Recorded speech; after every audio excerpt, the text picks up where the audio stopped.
జాగృతి అధ్యక్షురాలు కవితకు సంబంధించి మనతో మాట్లాడడానికి మాజీ ఎమ్మెల్యే గువ్వల బాలరాజు ఉన్నారు. గతంలో తను బీఆర్ఎస్లో పనిచేశారు. ఒక్కసారి ఏం జరిగి ఉంటుంది, అసలు కవిత ఎందుకు బయటికి వచ్చింది, అసలు కొత్త పార్టీ ఎందుకు పెట్టాలనుకుంటున్న విషయాలు ఒకసారి ఆయనతో మాట్లాడించేటువంటి ప్రయత్నం చేద్దాం. సార్, కవితను కొంత దగ్గరుండి చూసారు, ఆ ఫ్యామిలీని కూడా చాలా దగ్గరుండి చూసారు. ఏం జరిగి ఉంటుంది? ఎందుకంటే ఆమె నిన్న అసలు ఎట్లా అంటే ఆపుకోలేని ఏడుస్తూ కూడా తన ఆత్మగౌరవం కోసం బయటకు వస్తున్నాను, తన ఆస్తుల కోసం కాదు, ఆస్తుల పంచాయతీ కాదని అంటుంది. కవితకు సంబంధించి ఏం చెప్తారు?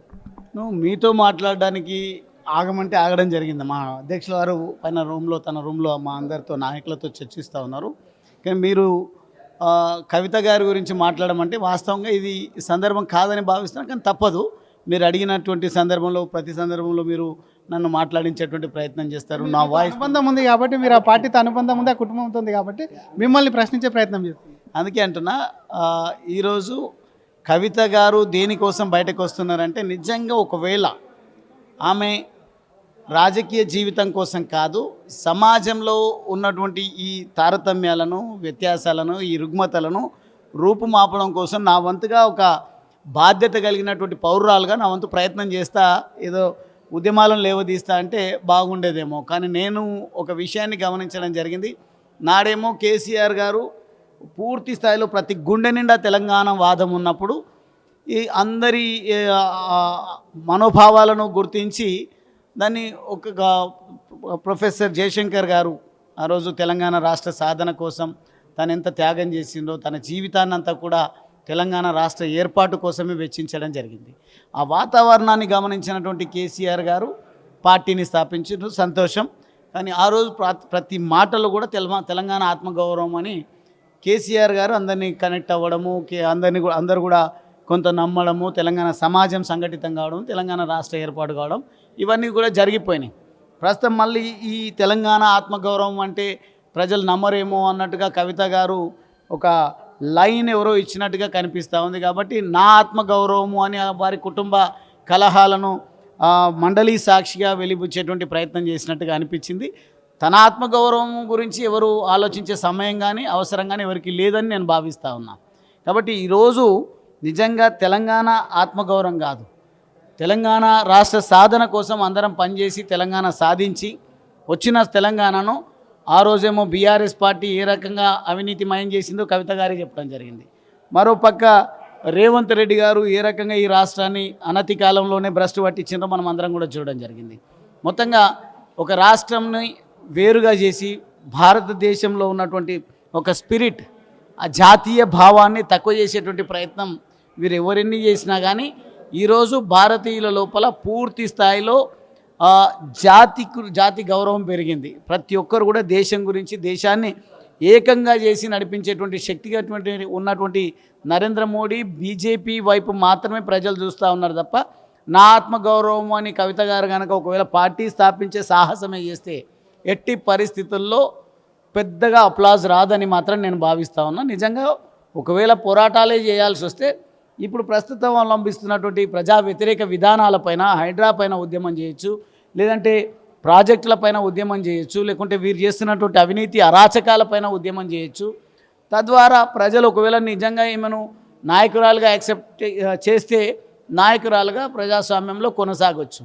కానీ వారు నా ఆత్మగౌరవం అని గంటం బావు పైచిలకు మండలి సాక్షిగా వారు మాట్లాడినటువంటి ఏ క్షణంలో కూడా నాకైతే తన ఆత్మగౌరవం మనకైతే పట్టింపు అని భావించలేదు. ఎవరి ఆత్మగౌరవం కాదు, ఇది భరత జాతి యొక్క ఆత్మగౌరవం గురించి ఆలోచించేటువంటి ఈ సందర్భంలో పక్క బంగ్లాదేశ్లో మన జాతి పౌరులనందరినీ కూడా హింసకు గురి చేస్తూ వారిని అరాచకంగా రకరకాలుగా హింస పెట్టి చంపుతున్నటువంటి ఈ తరుణంలో, దేశం సంఘటితంగా ఉండాల్సినటువంటి ఈ తరుణంలో పార్టీగా విడిపోయి ఆమె బయటకు వస్తే వచ్చిందేమో, కానీ జాతి గురించి, సమాజం గురించి మాట్లాడాలి తప్ప తన ఆత్మగౌరవం గురించి మాట్లాడడం వల్ల పెద్దగా ఒరిగేది ఉంటుందని మాత్రం నేను భావించడం లేదు. ఇంకొక వైపు ఆ బీఆర్ఎస్ ప్రతిదీ అంబేద్కర్ విగ్రహం నుంచి అమరజ్యోతి చిహ్నం వరకు కూడా అన్నిట్లో అవినీతి చేసింది అని చెప్తుంది. ఎందుకంటే 10 ఏళ్ళు తను కూడా అదే బీఆర్ఎస్ ప్రభుత్వంలో ఉంది, 2 ఏళ్ళు ప్రతిపక్షంలో. ఇప్పుడే అప్పుడు బయటికి పెట్టేది, ఇప్పుడే ఎందుకు మాట్లాడుతుంది అనుకుంటున్నాను? ఆమెకి ఏమన్నా వాటాల్లో తేడా వచ్చింది అనుకుంటున్నాను? ఆమె అయితే చెప్తా ఉంది వాటాల గురించి ఏమైనా సర్దుకున్నారేమో నాకైతే తెలియదు. కానీ ఈ వాటాల గురించి నేను మాట్లాడడం లేదు. నా వ్యక్తిగతంగా నేను వాళ్ళతో విభేదించి బయటకు వస్తున్నా.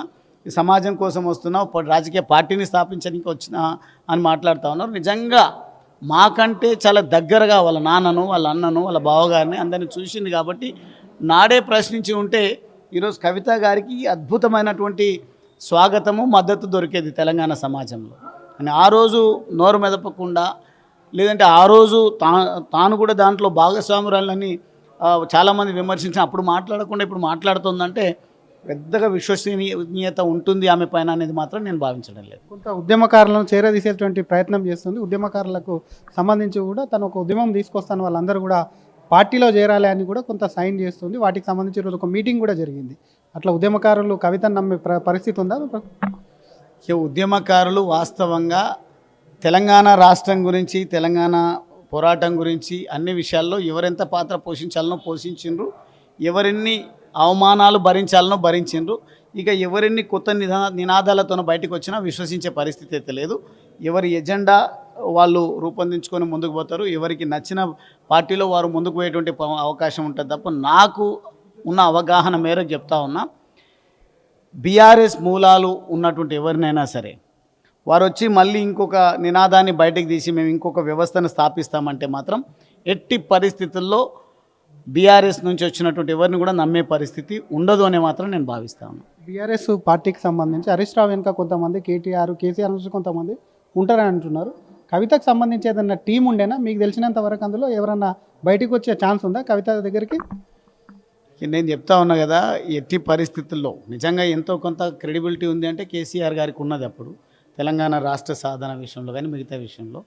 ఈరోజు కేసీఆర్ గారిని పక్కన పెట్టి మేము రాజు కావాలంటే మేము రాజు కావాలి, మేము అధిపతి కావాలి, పార్టీ కంటే మేము అధిపతి కావాలనే వెంపర్లాటనే కొనసాగుతూ ఉంది తప్ప ఇంకొకటి ప్రజల గురించి చర్చించే అవకాశం ఎక్కడ కూడా కనిపిస్తలేదు వాళ్ళ నుంచి. కాబట్టి జస్ట్ పదవుల కోసమే కవిత, జస్ట్ పదవి కోసమే సరైన స్థానం. కవిత గారి గురించి నేను మాట్లాడడం ఎందుకంటే ఒక పక్కనేమో మహిళగా అయిపోయినరు, ఇంకో పక్కనేమో దుఃఖంలో ఉన్నట్టుగా నిన్న మండలిలో కనిపించింది. ఆమె గురించి ఇప్పుడు మాట్లాడడం కంటే ఆమె తీసుకున్నటువంటి నిర్ణయాలను బట్టి, ఆమె తీసుకునే నిర్ణయాల వల్ల సమాజానికి ఏమైనా మేలు చేకూరుతుందా లేదంటే నష్టమేనా అనేది భావించినప్పుడు అప్పుడు నేను స్పష్టంగా మళ్ళీ మీతో మాట్లాడడానికి ప్రయత్నం చేస్తాను. బీజేపీకి ఏమన్నా పార్టీ పెడితే, కవిత పార్టీ పెడితే ఏదైనా ఎఫెక్ట్ ఉండబోతుందా ప్రస్తుతం ఉన్న మీ పార్టీకి?